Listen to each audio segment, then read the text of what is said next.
Olaru oli eilen mukana hyppyfinaalissa, sijoittui siinä 3. ja oli mukana voittamassa myös joukkue maailmanmestaruutta Romanian joukkueessa, eli hänellä näistä kisoista jo 3 mitalia. Elias nyt hakusessa.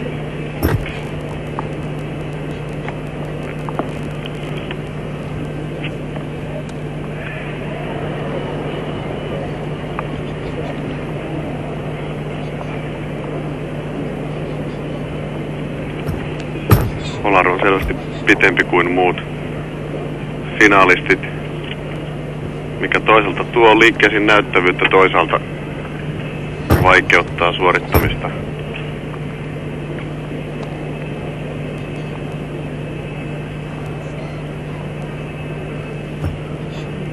Kiinnon pyörähdys puomin alta.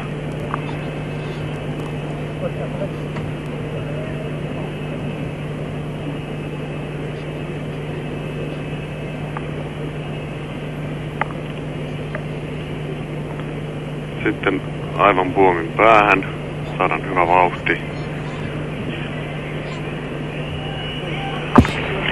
Nätti alastulo. Näin.